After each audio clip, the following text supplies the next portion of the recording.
जी नाज़रीन, मैं हूँ आप सबका दोस्त, माहौल दोस्त, और ये है CSE पॉडकास्ट। हमारे संजीदा मेहमान हमारे साथ तशरीफ़ फरमाए हैं और एक जद्दोजहद, मुसलसल जद्दोजहद और मुसलसल जद्दोजहद के बाद एक कामयाबी कराची के कोने से ताल्लुक़ रखती हैं मारिया याकूब। मारिया याकूब का ताल्लुक़ कराची के उस कम्युनिटी से है जिनके यहाँ पहले तो घरों में सैलाब आ जाता था और उसके बाद अचानक एक ऑर्डर आया कि आप लोग घर छोड़ दो। घर तोड़ दिए गए, डिस्पर्स हुए। डिस्पर्स होने के बाद फिर एक जद्दोजहद शुरू की, पूरे शहर के लोगों के साथ कनेक्ट हुए और विमेन डेमोक्रेट फ्रंट WDF के साथ शामिल हुई और मुसलसल जद्दोजहद वो गुजर नाला और रंगी नाला के मुतासरीन में शामिल, और उसके बाद कोर्ट्स और केस और मुसलसल एहतजाज। तो हम मारिया से पूछेंगे कि ये सारा सिलसिला कहाँ से शुरू हुआ और कैसा रहा ये आपकी पूरी जो जद्दोजहद की एक सफ़र है, एक तवील जर्नी है, उसमें क्या देखा, क्या सीखा, क्या लिया और क्या गवाया। जी मारिया, आप बताएं, अपना पूरा नाम बताएं, फैमिली का भी तारुफ कराएं और ये जो गुजर नाले वाला मामलात हुए हैं उस पर भी थोड़ी सी नज़र डाल दें। जी, मेरा नाम मारिया याकूब है। मेरा ताल्लुक़ गुजर नाला से है। बेसिकली मैं क्रिश्चियन फैमिली से बिलोंग करती हूँ और ताल्लुक़ सिर्फ़ एक गुजर नाले से था, घर से था, लेकिन अब शायद हर उस जगह से हो गया कि जहाँ पर कोई भी ज़्यादती होती है, कोई भी ऐसा तशद्दुद हो रहा होता है लोगों के साथ। तो बेसिकली ये 2021 की बात है जब घर मिस्मार हुए, लेकिन कोविड भी चल रहा था मेरे ख्याल। जी, कोविड चल रहा था। सिलसिला शुरू हुआ था 2016 से। 2016 में कुछ लोग आते हैं, कुछ अफसरान आते हैं और कहते हैं कि हमें नाले की सफाई के लिए यहाँ से 25 फीट जगह चाहिए ताकि हम नाले की सफाई करें। क्योंकि होता ये था कि जब भी बारिशें होती थी तो बारिशें होने से जब वो नाले थे, जितने भी नाले थे, लियारी नाला है, गुजर नाला है, महमूदाबाद नाला है, औरंगी नाला है, जितने भी कराची के बड़े नाले हैं सब वो ओवरफ्लो हो जाते थे। और ओवरफ्लो होने की वजह ये थी कि उनकी सफाई नहीं थी होती, उन नालों की सफाई नहीं थी होती। तो कुछ अफसरान 2016 में आते हैं और कहते हैं कि यहाँ से हमें 25 फीट जगह चाहिए नाले की सफाई के लिए। तो लोगों ने तब उनसे कोई सवाल नहीं किया, कोई बात नहीं की। उन्होंने कहा कि चले ठीक है, बेहतरी के लिए हो रहा है। तो तब 25 फीट जगह कहीं से 25 फीट ली इन्होंने, कहीं से 30 फीट ली और इन्होंने नाले के बराबर में गुजरगाह बना ली, ले ली जगह, लेकिन नाले की सफाई नहीं हुई। जगह ले ली, घर तोड़ दिए उन्होंने, कहीं 25 फीट तोड़े, कहीं पे 30 फीट लिया, कहीं पे 35 फीट लिया। तो घर तोड़ दिए इन्होंने तब भी और नाले की सफाई नहीं हुई। फिर हालिया बारिशें हुई जब इन लोगों ने 2016 में इन्होंने कटिंग की। कटिंग के बाद जो बारिशें हुई उसमें हमारे मौजूदा हुकूमत के जितने भी हमारे नुमाइंदे हैं वो सब कह रहे हैं कि जी नाले तो साफ़ है, नाले साफ़ है। नाले साफ़ होने के 2 दिन बाद बारिशें हो गई हैं। बारिशें हुई तो कराची डूब गया। कराची डूब रहा है तो उसमें इल्ज़ाम किस पे आ रहा है जी? तो वहाँ पे गुजर नाले में कचरा था, औरंगी नाले में कचरा था, तो जी, और वहाँ पे तो नाले की सफाई नहीं हो रही। और नाले की सफाई इसलिए नहीं हो रही कि वहाँ पर तजावज़ात है। अच्छा, अब वो तजावज़ात किन को कह रहे हैं कि जिनके घरों में लीज़ भी दिया हुआ है, जिन मकानात को, वहाँ पे बिजली का बिल, गैस का बिल, इवन के पानी का बिल भी आता है। और वो तजावज़ात हैं। सिंध कच्ची आबादी, KMC, KDA की लीज़ें वहाँ के लोगों के पास मौजूद हैं और वो तजावज़ात हैं। पहली बात तो ये है। फिर एक मरहला आता है 2020 में। 2020 में इसी बात को रख के कि जी डिफेंस डूब गया, बारिशें हुई, डिफेंस डूब गया। क्यों डूबा? नालों की वजह से डूबा। अच्छा जी, 2020 अक्टूबर में कुछ अदारों के लोग आ रहे हैं और घरों के बाहर मार्किंग कर रहे हैं। कहीं पे 50% लिखा हुआ है, कहीं पे 20% लिखा हुआ है, कहीं पे 30% लिखा हुआ है, कहीं पे 100% लिखा हुआ है। अब कुछ पता ही नहीं है हम लोगों को हो क्या रहा है, हो क्या रहा है ना। मार्किंग क्यों हो रही है। मार्किंग क्यों हो रही है। तो उस वक्त सिर्फ मेरा ताल्लुक मेरे घर से था, चर्च से था और कॉलेज से था। सिर्फ कि कोई दुनियादारी का नहीं था पता, बुरा क्या होता है, बुरा लफ्ज़ नहीं था पता कि बुरा क्या होता है ना, क्योंकि घर वालों ने कभी बताया ही नहीं कि ये बुरा है। वो कहते थे सब अच्छा है, सब अच्छा है। तो वो जो एक अच्छे वाली तस्वीर बनी हुई थी, तो 2020 तक तो वो अच्छे वाली तस्वीर थी। तो वो मैं कॉलेज से आई हूँ तो देख रही हूँ कि ये अंकल क्या कर रहे हैं। तो मैंने वो एक अफसर से पूछा, मैंने कहा अंकल आप क्या कर रहे हैं ये। तो कह रहे हैं बेटा ये मार्किंग कर रहे हैं। मैंने कहा मार्किंग? मैंने कहा किस चीज़ की मार्किंग कर रहे हैं, वो भी दीवारों पे क्यों कर रहे हैं, क्रिसमस आने वाला है तो कलर हुआ है अभी, तो ये आप इसके ऊपर लिख रहे हैं। तो मैंने कहा आप क्यों लिख रहे हैं इसके ऊपर। मैंने कहा कलर ख़राब हो जाएगा। मुझे कहते हैं बेटा ये घर टूटेंगे। कह रहे हैं ये तजावज़ात है तो ये घर टूटेंगे। तो जब अब ये लफ्ज़ तजावज़ात मैंने तब पहली दफ़ा सुना, पहली दफ़ा ये जो लफ्ज़ है तजावज़ात, तो सुना तो समझ ही नहीं आई मुझे।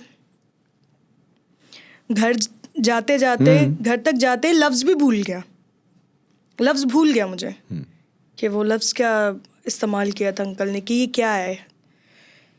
अब घर पे जा रही हूँ तो जाके अपनी भाभी को मैं कह रही हूँ कि भाभी वो बाहर ना वो एक अंकल है, वो ना मार्कर के साथ ना कुछ लिख रहे हैं और वो कह रहे हैं कि ये तो घर टूटेंगे।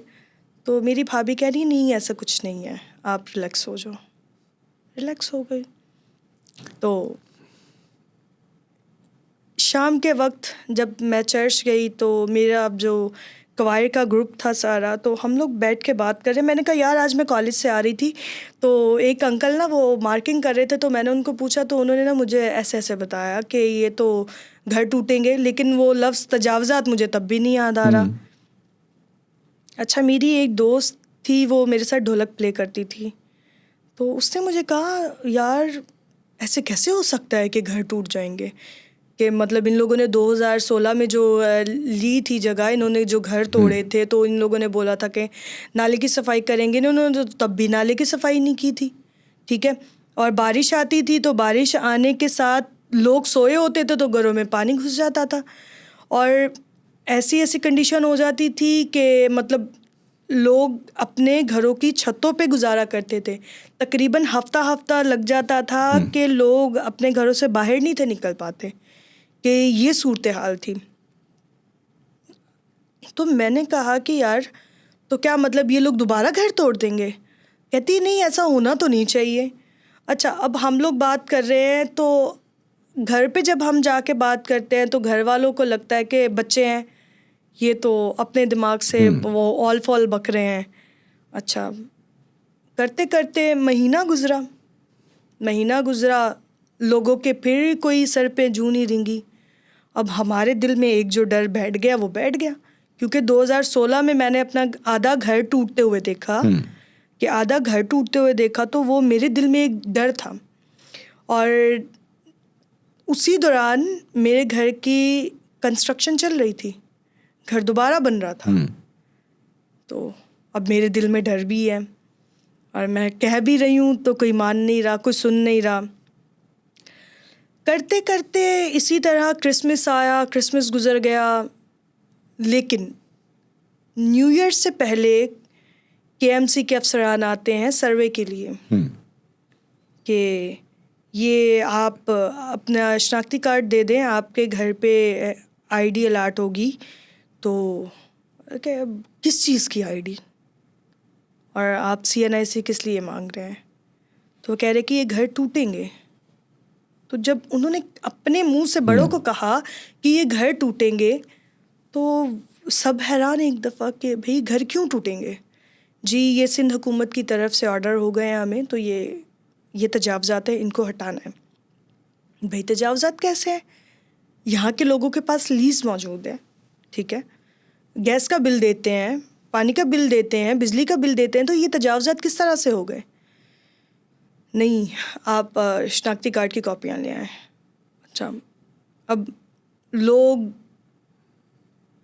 बिल्कुल उन लोगों की समझ से बाहर कि शनाख्ती कार्ड की कॉपियाँ दें या इनसे सवाल करें या इनका जवाब हम हज़म करें, क्योंकि जवाब भी तो हज़म नहीं था ना हो रहा उनका कि ये घर टूटेंगे। तो 3 किस्म की लीजें थी वहाँ पे। एक तो कच्ची आबादी की थी, कच्ची आबादी और रीसेटलमेंट डिपार्टमेंट है वो, और जब कोई आबादी बस जाती है तो फिर उसको कच्ची आबादी में लेके आते हैं। और उस वक्त जब बस रही थी आबादी तो जाहिर है KMC के ही अफसर थे, नाले उनके पास थे, उन लोगों ने बैठने दिया, फिर उसको कच्ची आबादी भी डिक्लेयर कर दिया और उसको यूटिलिटीज़ पे भी लेके आए। तब तक नाले की जो स्पीड पानी की आने की और वेलोसिटी होती है वो भी उनको पता था, नाला चौक कहाँ होता है और कचरा वगैरह कहाँ फंसता है, तो वो पहले तो सब कुछ उन लोगों ने होने दिया। फिर जब बारिशें बढ़ गई, ज़ाहिर है क्लाइमेट चेंज आ गया, बारिशें बढ़ गई और चौक पॉइंट्स पे चौक होने लगे। तो ये बताएं कि कभी कि ये एक्सपीरियंस हुआ कि पानी, एक तो नाले के बिल्कुल पानी के साथ ही घर होते हैं, एक थोड़े दूर होते हैं, तो जो 20 फीट भी दूर घर थे तो उसमें कितना पानी आ जाता था। हर बारिश में तो नहीं डूबते थे, और किसी बड़ी बारिश में जैसे 200, 250 और 300 मिलीमीटर हो जाती थी तब जाके वो घर डूबते थे और लोग टेम्परेरी शिफ्ट होते थे, इधर उधर छतों पे चले जाते थे या ऊपर वाली एरिया पे चले जाते थे। और ये तो कई सालों की प्रैक्टिस रही। और कुछ साल ऐसे थे जिसमें अर्बन फ्लैट्स आई। अर्बन फ्लैट आने की वजह से फिर इन लोगों ने कहा कि चौक पॉइंट्स कौन से हैं, कहाँ कहाँ कचरा फंसता है और कहाँ से पानी उबलने लगता है और ज़्यादा फैलता है। तो वो प्रोजेक्ट्स आ गए। अब लोगों को पता नहीं होता, जिस तरह से आपने पूरी कहानी बताई कि आप बच्चे थे, कुछ पता नहीं था तजाज़ुबात क्या होते हैं, घर टूटेंगे, हिट होता है जहन में, घर के अंदर सारे मकान नहीं होता, बहुत सारे एहसासात होते हैं। और वो लीज़ भी दी गई और फिर वो आ भी गए, बता दिया रोड मैप। तो उसके बाद आप लोगों के साथ तो जाहिर है कितने घर थे टोटली, जो थोड़े बहुत और पूरे के पूरे टोटली विक्टिम कितने थे? एक फिगर होगी आपके, आपने तो काम किया है। जी, बेसिकली पहले तो मैं आपको बताऊं कि अभी जिक्र हुआ ना कि KMC की भी लीज मौजूद है। और मज़े की बात, जिस अफसर के उस लीज के ऊपर सिग्नेचर है ना, वही अफसर तोड़ने के लिए भी आया हुआ है। माशाल्लाह, वही अफसर तोड़ने के लिए भी आया हुआ है, वहाँ पे मौजूद था। ठीक है। और रही विक्टिम्स की बात या उन घरों की बात, तो जो NED यूनिवर्सिटी के स्टूडेंट्स से जो सर्वे करवाए गए थे, वो जो एक फिगर था वो 6,932 का था। ठीक, जबकि 6,932 नहीं थे, ज़्यादा थे। ठीक है, कितने ज़्यादा थे? ये तकरीबन 10,000 के करीब घर 10,000, तो अप्रॉक्सीमेटली 10,000 या 11,000। जी बिल्कुल, ठीक है, 10,500 या 10,100। तो कोर्ट में पहली दफ़ा कब गए आप लोग? कोर्ट में पहली दफ़ा हम लोग 2021 में गए। आप लोग 21 में गए, तो इस बीच में ज़ाहिर है आप लोगों ने कोई कमेटी बनाई होगी, एक दूसरे से मीटिंग्स की होगी, एक बड़ी प्रैक्टिस होती है कि सब एक जगह पे और एक चीज़ पे मुत्तफिक हो जाएं।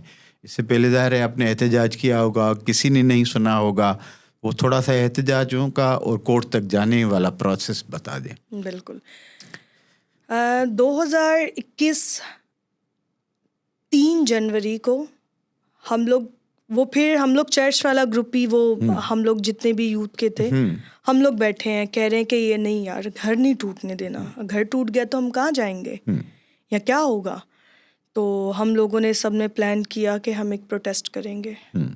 अच्छा, अब प्रोटेस्ट करेंगे, उसमें सबसे बड़ा चैलेंज तो पहले तो ये था कि हम सारी लड़कियां थीं, सारी लड़कियां थी टोटल, और जो हमारे बड़े बुजुर्ग थे तो वो कह रहे हैं कि नहीं, अब तुम लोग क्या रोड पे जाओगी। तो अब ये भी बड़ा एक वो मसला था हमारे लिए। और मेरे लिए पर्सनल अगर मेरा मसला ये है कि मेरे वालिद साहब पुलिस में थे, फिर मेरे बड़े भाई पुलिस में है। मेरे लिए तो सबसे बड़ा ही मसला ही ये था कि वो मुझे डर भी था एक अंदर से कि किस तरह मैं जाऊंगी रोड पे, लोगों को किस तरह से निकालूंगी। लेकिन एक तरफ घर का भी मसला था, ये डर था मेरे दिल में कि अगर घर टूट गया तो कहाँ जाएंगे। दूसरी तरफ ये मसला था मेरे लिए कि अगर मैं रोड पे जाऊंगी तो भाई क्या कहेंगे।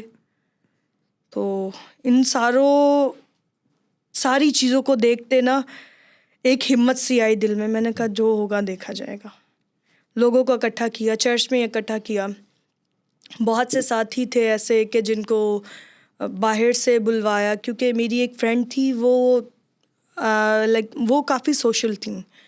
तो उन्होंने कहा कि नहीं मारिया, हम इनको बुलवा सकते हैं, ऐसे कर सकते हैं, वैसे कर सकते हैं। शहर के लोगों को ब्रिज करने लगे आप। लेकिन वो शहर के लोग कोई नहीं आए हमारे पास। हमने क्या किया कि कौसर न्याजी, तैयबाबाद, यहाँ के लोगों को इकट्ठा किया, क्रिश्चियन कम्युनिटी के सारे लोगों को।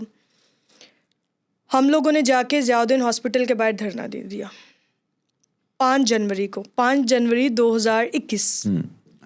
हमने बड़ा पुरअमन एहतजाज किया। एहतजाज ख़त्म करके हम डिमांड्स क्या किया आपने प्रोटेस्ट के अंदर? डिमांड्स हमारी सिर्फ ये थी उस वक्त कि हमारा घर ना तोड़ा जाए, सिर्फ ये डिमांड थी। उस वक्त कितने लोगों के घर टूट चुके थे? उस वक्त घर नहीं था टूटा। अच्छा, उस वक्त घर टूटा ही नहीं था। आप लोग पहले से ही इसकी हम लोग पहले ही, क्योंकि वो एक जो डर बैठ गया था ना कि डिमांड सिर्फ ये थी कि हमारा घर ना तोड़ा जाए। और शायद वो डिमांड नहीं थी, वो एक रिक्वेस्ट कह लें या मिन्नत कह लें कि हम मिन्नत समाजत की हमने। वो डिमांड नहीं थी, शायद वो डिमांड नहीं थी, क्योंकि उस वक्त हमें डिमांड का मतलब भी नहीं था पता। जो भी एक एहतजाज होता है उसकी एक डिमांड होती है। तो वही मैं ये पता भी नहीं था कि हम डिमांड क्या करें और एहतजाज है नहीं है, रिक्वेस्ट है, आप लोग रिक्वेस्ट सोच के। कि सिर्फ उस वक्त ये एक तकलीफ थी दिल में कि बस घर ना टूटे। वो घर ना टूटने वाली ही सिर्फ एक बात रखी गई। अब जब एहतजाज ख़त्म हो रहा है तो हम शाम में घर को जा रहे हैं 6 बजे के करीब। रात के अंधेरे में घरों पे छापे आए, पुलिस वालों ने छापे मारे, लड़कों को गिरफ्तार कर लिया।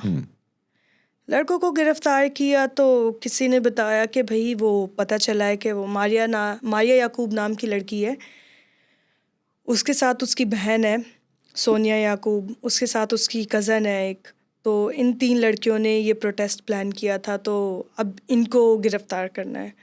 वो जो मेरी फ्रेंड थी तो वो तो बड़ी डर गई। अच्छा, अब मेरी जो सिस्टर है वो कह रही है आने दो, जो होगा देखा जाएगा, क्योंकि वो मैरिड थी, उसको डर नहीं था। और अब मैं कह रही हूँ यार अगर घर पे पुलिस आ गई तो फिर क्या होगा, बड़े भाई क्या कहेंगे कि क्या कर दिया तुमने। वो डर था। खैर पुलिस दरवाजे तक आई हमारे, तो बड़े भाई जब गए तो जाहिर सी बात है कि मैं थाने तक नहीं गई। तब मैं थाने तक नहीं गई।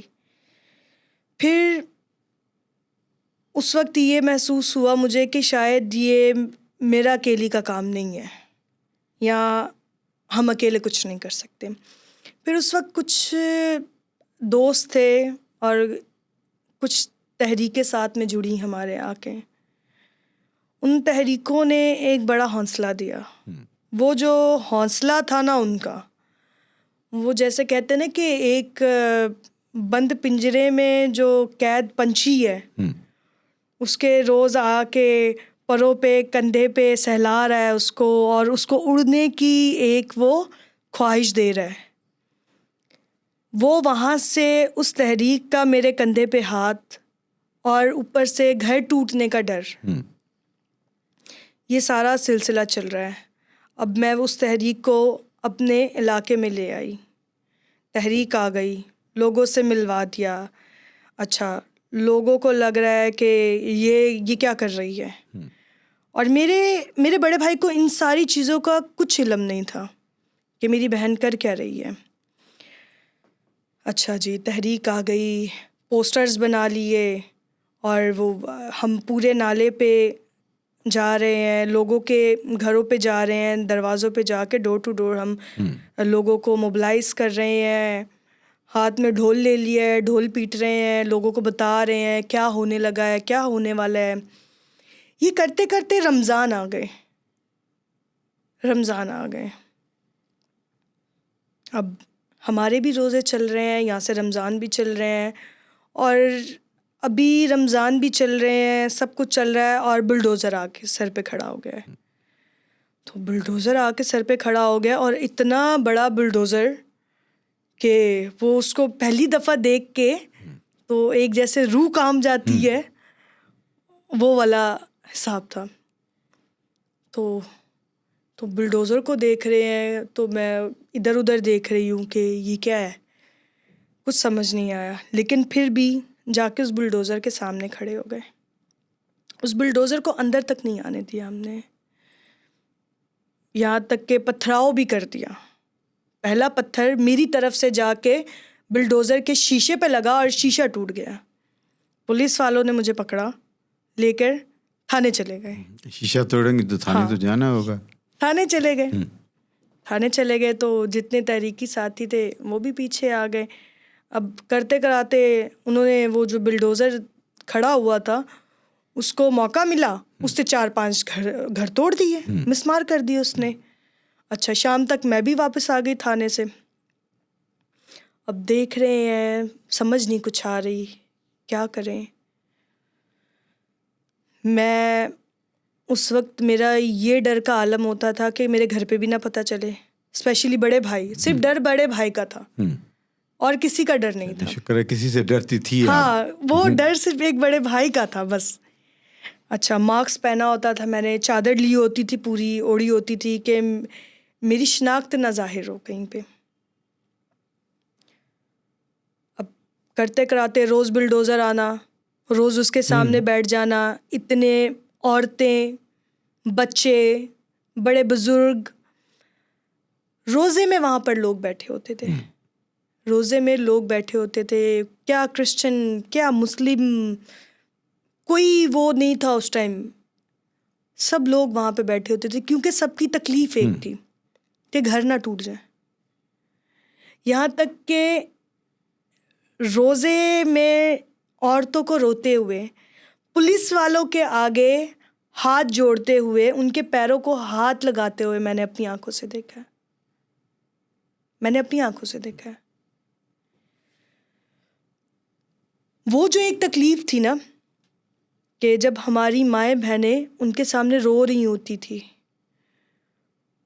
वो तकलीफ अंदर से वो पत्थर बन गई। वो दिल करता था कि वो पत्थर मैं निकालूं और इनके सर में दे मारूं मैं, लेकिन मेरा बस नहीं था चलता। एहतजाज करने, यहाँ तक के रोज़ एहतजाज होना, कुछ साथी गिरफ्तार हो जाने, उन्होंने उठाना, थाने में ले जाना, इंक्रोचमेंट भी उनकी हटा रहे हैं। फिर हम लोगों ने एक फैसला किया कि अब हमने कोशिश करनी है कि कोई भी गिरफ्तारी ना हो। अच्छा जी, फिर हमारे पास KMC के ही अफसरान आ रहे हैं, और फिर कुछ बड़े लोग थे जैसे कि बातचीत भी हो रही होती है और तोड़-फोड़ भी होती रही थी।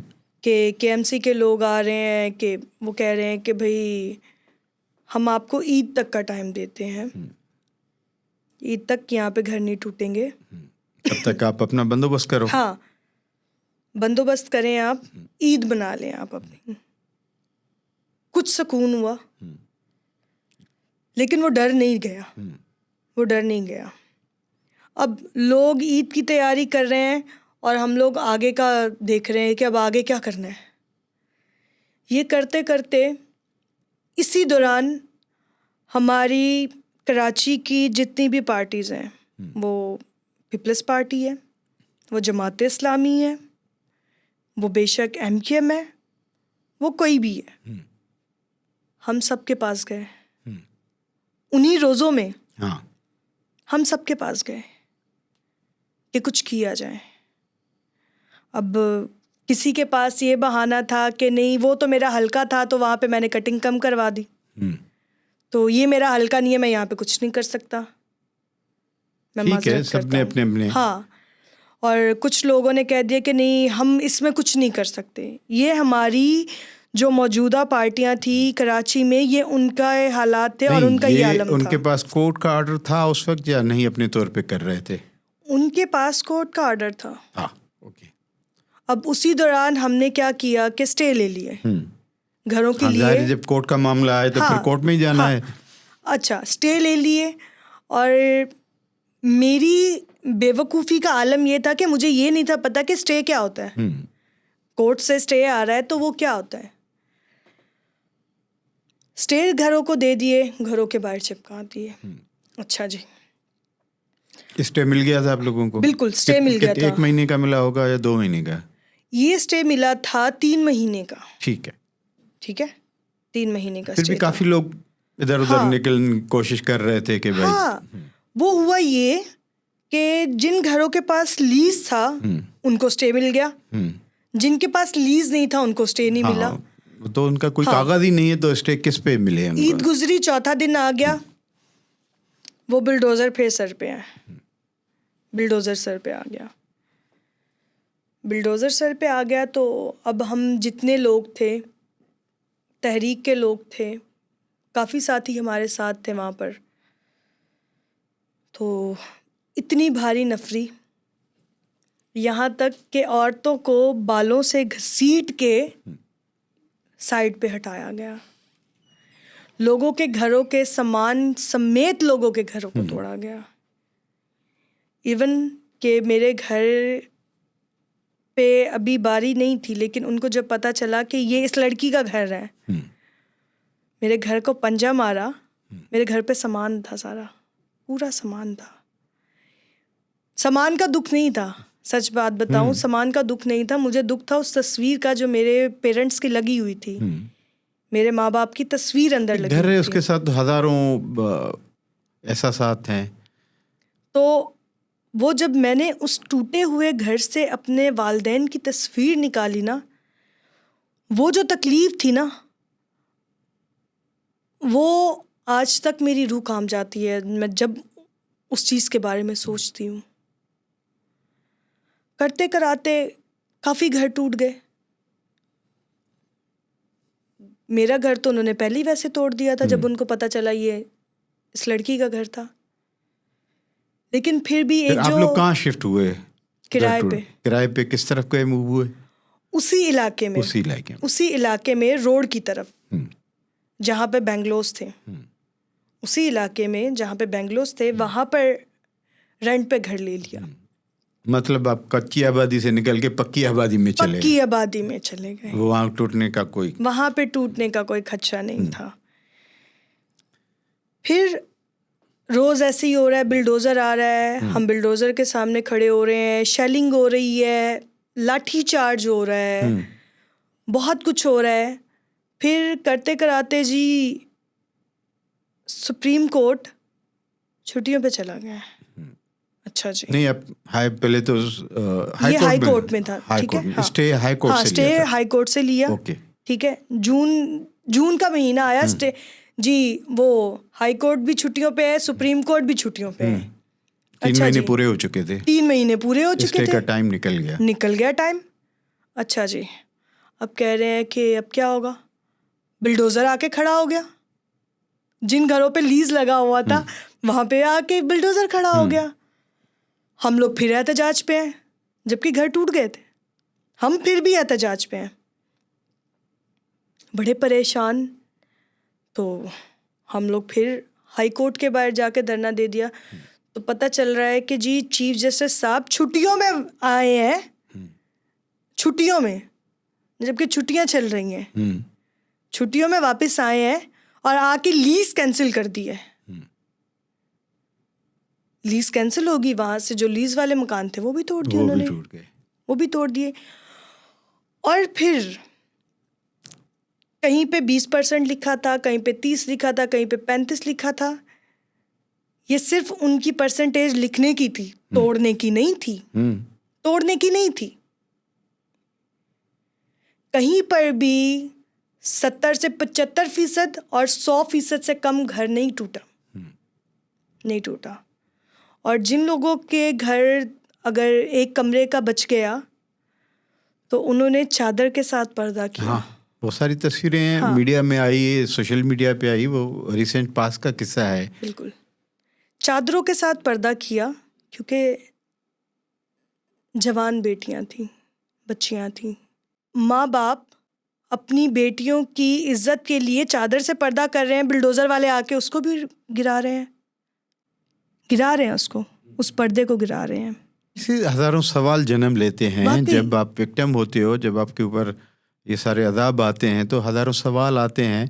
अच्छा, वो तो चलो आगे बढ़ाते हैं क्योंकि हमारे घर टूट गए, आप लोग जिस तरह से शिफ्ट हो गए, किसी और जगह पे जाके किराए के मकान में रहे, इस तरह से सारे लोग। बिल्कुल।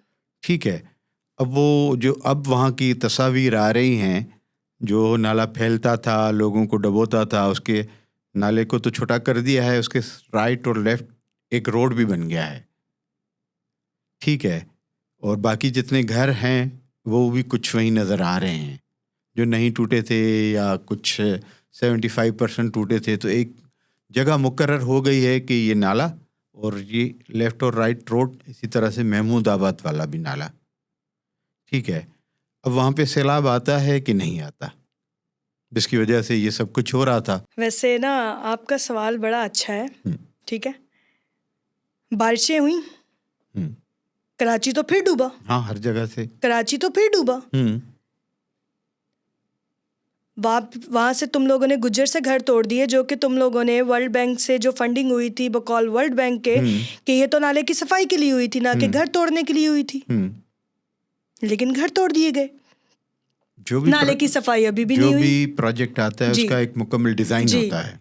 जी, एक तो हाँ जी, तो मैं बताने लगी हूँ कि घर तो तोड़ दिए लेकिन नाले की सफाई नहीं हुई। जाके आप अभी भी जाके गुज्जर नाला देख सकते हैं। गुज्जर नाले में जो घरों का मलबा है वो तक गिराया गया, और जो रोड इन लोगों ने बनाया है वो आप जाके देख सकते हैं कि उस रोड की दीवारें, जो कि नाले की दीवारें हैं, वो सारी डैमेज हो गई हैं, वो टोटली डैमेज हो गई हैं।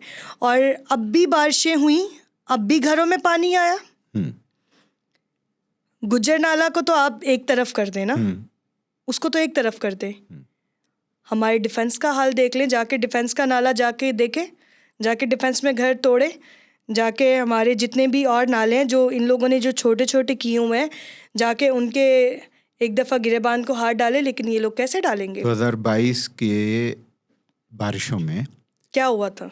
आप खुद इस चीज़ के विक्टिम हैं। 3 करोड़ लोग डिस्टर्ब हुए थे पूरे सिंध में, क्लिफ्टन से लेके कश्मीर तक, सराइकी बेल्ट, सारा आधे से ज़्यादा बलूचिस्तान। इस वक्त सिंध गवर्नमेंट का जो सबसे बड़ा प्रोजेक्ट है वो टूटे हुए घर बना रहे हैं। ठीक है, और वो कोई 21-22 लाख घर वर्ल्ड बैंक के थ्रू बनाने जा रहे हैं। तो कहाँ बना रहे हैं? मैं बता रहा हूँ आपको। तो जो क्लाइमेट चेंज है वो एक खुद बड़ी आफत बन के इतना बड़ा स्केल पे आ रहा है कि हमारे यहाँ 3 करोड़ लोग डिस्टर्ब हो गए। अब उनमें वही सर्वे और ये सारी चीज़ें, अब वो एक एक घर एक एक कमरे का है।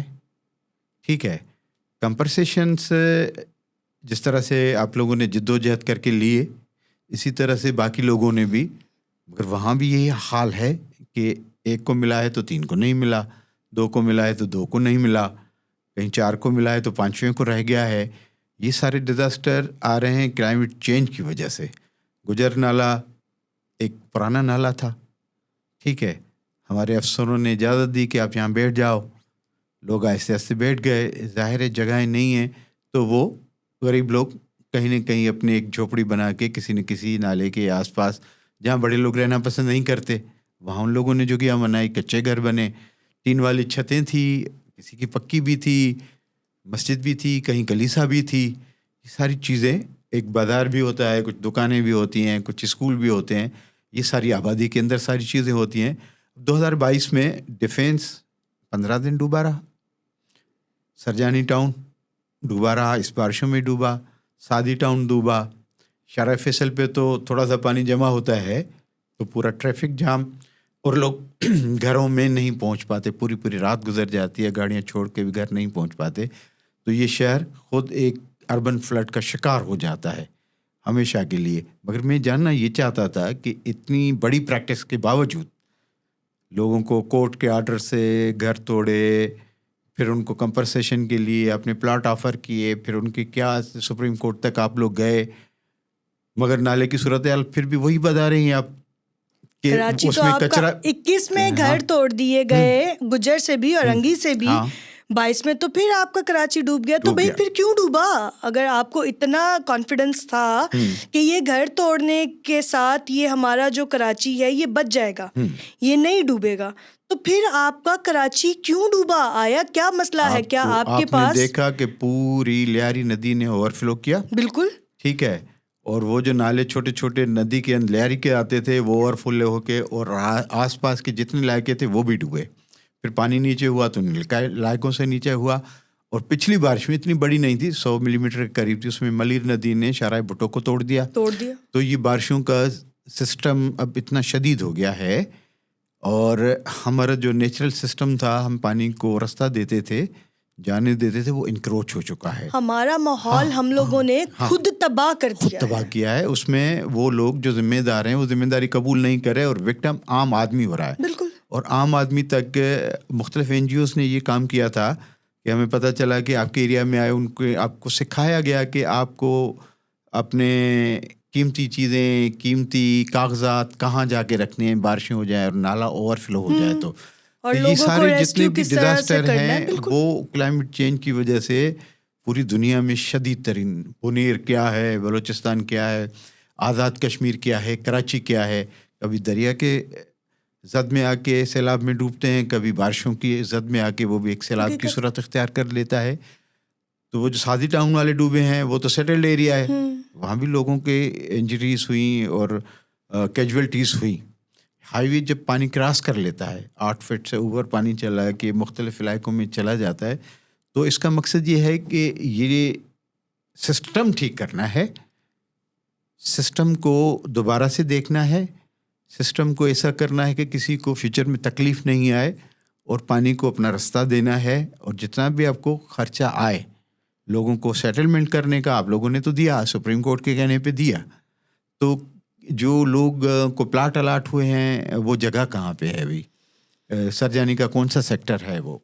पहली बात तो ये कि ठीक है, इन्होंने जगह ले ली, घर तोड़ दिए, लेकिन इनको ये नहीं पता कि इनको सिर्फ ये इनके इल्म में है कि इन्होंने मकान तोड़े हैं। इन्होंने मकान नहीं, इन्होंने घर तोड़े हैं। घरों की बात ही हो रही है ना, हम बार बार घर लफ्ज इस्तेमाल करें, मकान की बात नहीं, नहीं। ये हमारी जो हुकूमती जुबान है ना, वो कहते हैं मकान, मकान, मकान और मकीन। हाँ, तो ये मकान नहीं तोड़े, इन्होंने घर तोड़े हैं। पहली बात ये। दूसरी बात ये कि जो इन्होंने मुतबादल का एक जो प्रॉमिस, जो 80 गज का प्लॉट और उसका जो तखमीना लगाया गया पाकिस्तान इंजीनियरिंग काउंसिल की तरफ से, अच्छा, वो 14.5 लाख, ठीक है, जो कि लास्ट ईयर मई में इन लोगों ने दिया 14.5 लाख। और वो 14.5 लाख किन के लिए था? 6,932 लोग, जो कि 6,932 को भी 14.5 लाख पूरा नहीं मिला इन पूरे लोगों को। सेकंड, ये प्लॉट का है, जमीन का है। हाँ। जंग तो जमीन की थी ना कि 14.5 लाख की थी। नहीं तो वो किस जगह पे रिसेटलमेंट के लिए जगह दी गई? यही बताने लगी हूँ। प्लॉट के जो जगह थी, जो जमीन है, वो तेसर टाउन में है, तेसर टाउन स्कीम 16। ठीक। अब वहाँ पर चले जाओ, तेसर टाउन जाएं, वहाँ पे सर्वे करें, वहाँ पे कुछ लोग बिठाए हुए हैं जी, ये काम चल रहा है, ये कुछ महीनों में 2 महीनों में ये लोगों के हैंड ओवर कर दिया ठीक है, जाएगा, अभी ऐसे तक हो वो जाएगा, प्लाट लेकिन ऐसा बिल्कुल कुछ भी किसी नहीं एक है, को भी वो प्लाट हैंड ओवर नहीं हुआ। नहीं हुआ। ओके, ठीक। दूसरी बात ये कि अगर कोई भी प्रोजेक्ट हो रहा है तो उसका एक तरीक़ेकार होता है। क्या ज़मीन पहले ली जाती है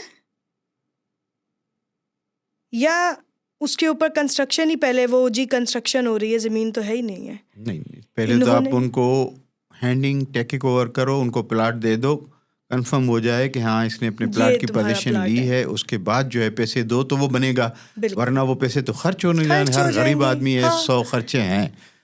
और इन्होंने, हमारी हुकूमत ने क्या खेल खेला, 14.5 लाख दे दिया लोगों को, ज़मीन का कुछ अता पता नहीं है, तो जाहिर सी बात है रोज़ कमा के रोज़ खाने वाला तबका है। हाँ।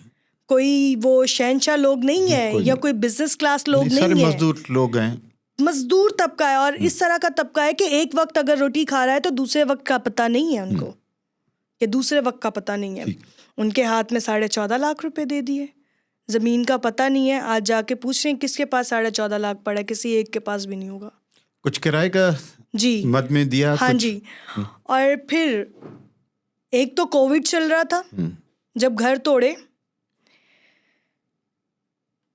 कराची शहर में 15,000 किराया कहाँ पर चल रहा है, किसी भी एक इलाके में देखें। आप यहाँ के शहरी हैं, आपको भी बेहतर पता है कि 15,000 में कौन से इलाके में आपको घर मिल जाएगा, मुश्किल है। 90,000 का चेक दिए जब इन्होंने घर तोड़े, ये पूरे साल का किराया है। अच्छा। 90,000 का चेक दिए, 15,000 के हिसाब से भी 6 महीने का हुआ। फिर भी अगर 15,000 में घर मिलता है किसी को, किसी कच्ची आबादी टीन की छत में, हाँ जी, 90,000 आपको हुकूमत की तरफ से दिया जा रहा है जी, ये किराए की मद में ये आपको चेक दिए जा रहा है। 15,000 किराया, और वहाँ पे तो एडवांस ही 1.5 लाख है, वहाँ पे एडवांस ही 1.5 लाख है। 60,000 है, कहीं पे तो क्या नाम है 50,000 है। ठीक है भाई, कहाँ गया 90,000, कहाँ गए लोग? और कोविड में जहाँ पे के 2 लोग यहाँ पे क्या नाम है एक साथ बैठ नहीं थे सकते, एक घर के 12-12 अफराद जो एक कमरे में रह रहे हैं, एक कमरे में, जहाँ पे हमारे जो अमीर लोग, हमारे अमीरज़ादे एक जगह पे बैठ नहीं रहे, वहाँ पे गरीब तबका 6-6 लोग एक कमरे में रह रहे हैं। कहाँ गया कोविड? कहाँ गई तुम लोगों की इंसानियत? कहाँ गए उन लोगों के हकूक़? कहाँ गए? यहाँ के शहरी थे, तुम लोगों को टैक्स पे करते थे, घर तोड़ दिए तुमने ने, तोड़ दिए ठीक है, लेकिन कम से कम उनको तुम लोग सहूलत तो दो कोई। या तो फिर अगर कहीं 15,000 का किराए में घर दे रहे हो तो तुम लोग खुद ही दे दो, या बता दो कि भाई फलां इलाके में जाओ, वहाँ पे 15,000 किराया दिया ले रहे हैं, तो वहाँ पे तुम लोग जाके रह लो, रह लेंगे लोग। लोगों को इन लोगों ने गुर्बत की लकीर से भी नीचे लेकर आ गए, लोग मरने लग गए। कुछ लोगों ने सुसाइड अटेम्प्ट कर ली, कुछ लोग हार्ट अटैक से मर गए। वहाँ का रास्ता इतना मुश्किल हो गया था, इन लोगों ने घर तोड़ के कर दिया था,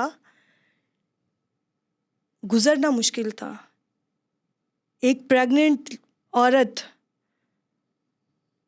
उसके लास्ट मिनट्स चल रहे थे उसकी डिलीवरी के, वहाँ पे गाड़ी नहीं थी मिल रही, कोई गाड़ी आ ही नहीं सकती, गाड़ी नहीं मिल रही वहाँ पे कोई, और वो बेचारी गिरी और उसका मिसकैरेज हो गया। एक औरत ने छत से अपने बच्चे को गिरा दिया नीचे कि मैं घर नहीं तोड़ने दूंगी, वो खुद भी कूद गई।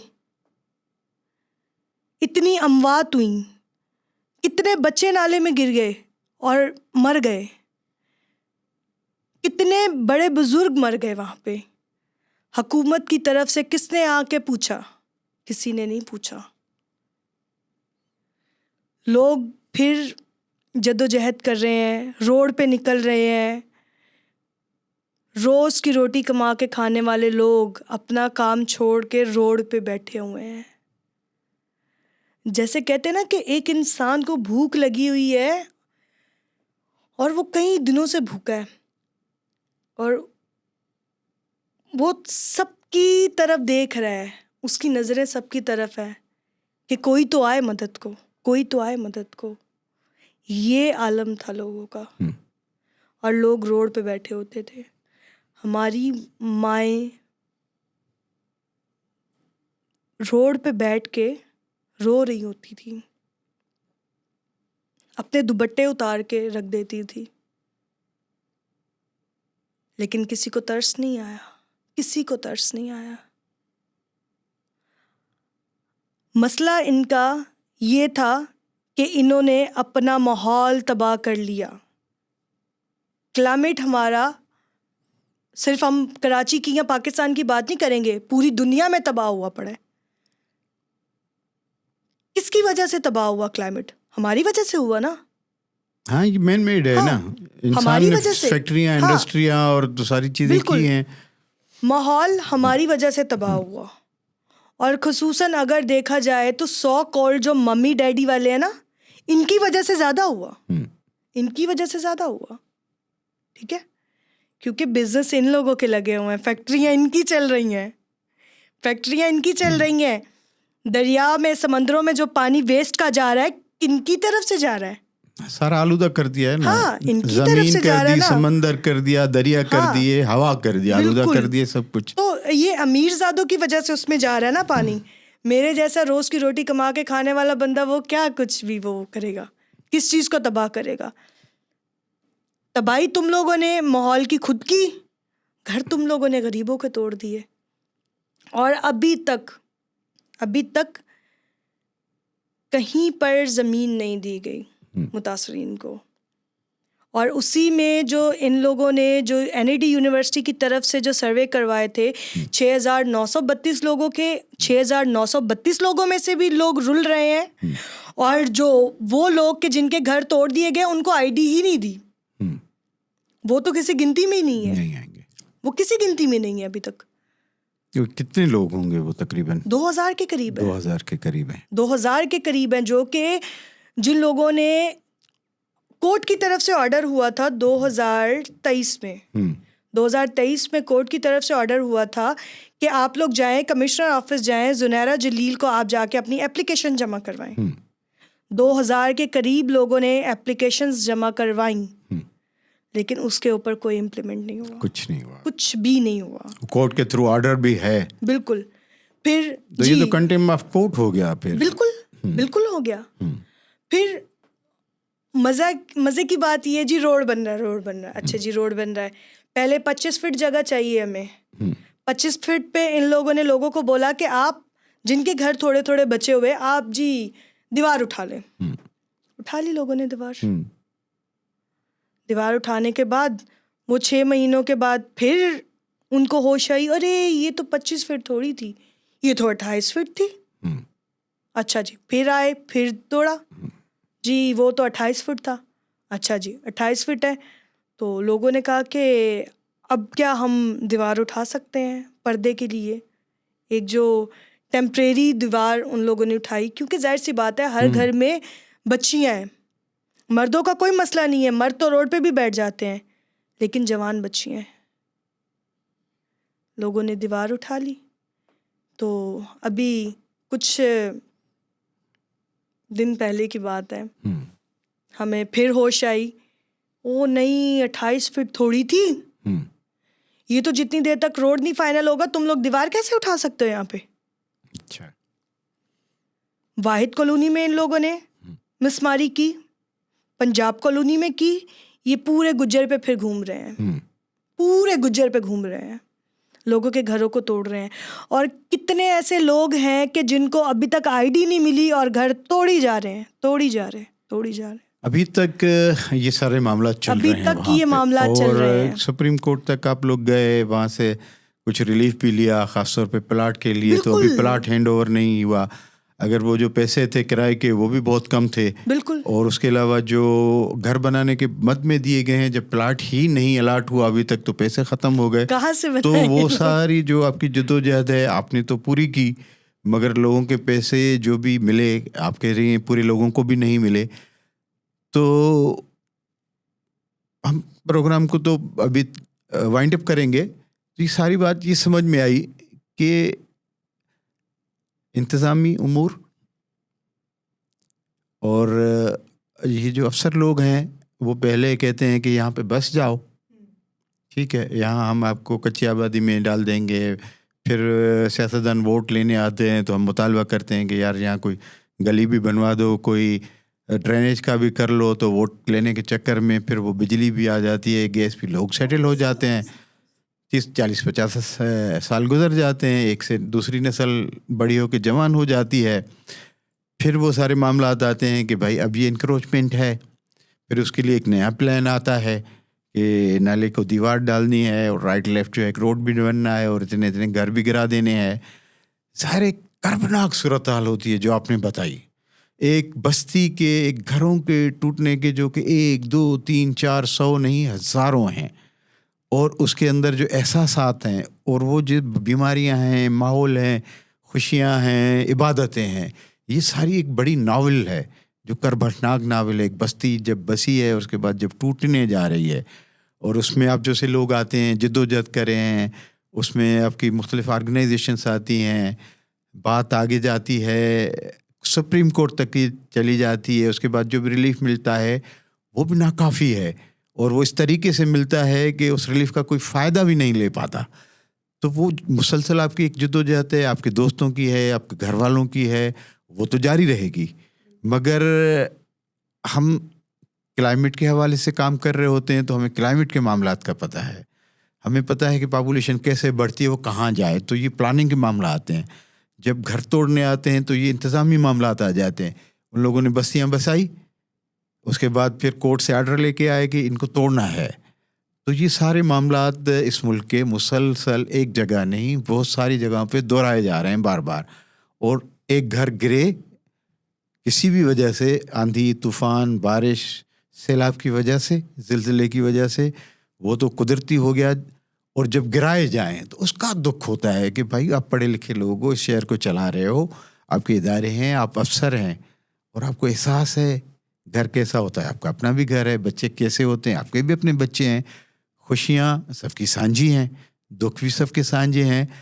तो आप इस तरह से ट्रीट क्यों कर रहे हो? आप अगर कोई प्रोजेक्ट बना भी रहे हो तो लोगों से जाके मुशावरत करो, उनकी कम्युनिटी से मिलो कि भाई फ्यूचर में ये होने वाला है। आप यहाँ पे बैठे हो तो आप खुद से बताओ कि आपको रिलीफ कैसे मिलेगा। ये नाज़रीन सारी कहानी बहुत दुखदायक कर्वनाक कहानी है। ये एक मारिया की कहानी नहीं है, ये हज़ारों मारियाओं की कहानियाँ हैं। उस शहर की कहानी है, इस धरती की कहानी है, इस मुल्क की कहानी है। इंतज़ामी मामलात ठीक होने चाहिए। कहीं भी प्लानिंग कर रहे हैं, कहीं भी, तो आप 100 साल से ज़्यादा की प्लानिंग करो। आप ये नहीं कर रहे हो कि 20 साल तक हम यहाँ से वहाँ शिफ्ट कर देंगे। लियारी एक्सप्रेस वे बना, उसमें भी ये सारे मामला आता है। गुजर नाला बना है, महमूदाबाद नाला है, उसके भी वही प्रॉब्लम है। मलीर नदी के अंदर जो आप एक्सप्रेस वे बना रहे हो, जो शाहराह भुट्टो, उसके मामलात हैं। और पूरे मुल्क में इसी तरह से ऐसे सारे मामलात हैं। हम आपको बीइंग सहाफ़ी और बीइंग समाजी कारकुन जो हमारे साथ हैं, तो वो सारी बार बार दोहराते रहते हैं। तो आप अपनी प्लानिंग और डेवलपमेंट के मामलात ऐसे अच्छे रखो, इंसान को तकलीफ़ नहीं होनी चाहिए। किसी परिंदे को, किसी चरिंदे को, किसी रोड को, किसी नाले को और किसी दरिया को, किसी नदी को, वो उसका माहौलियाती हक है। वहाँ जो फ़ौना फ्लोरा है, वहाँ जितने भी दरख्त हैं, परिंदे रहते हैं, उनके ऊपर उन सब का हक है।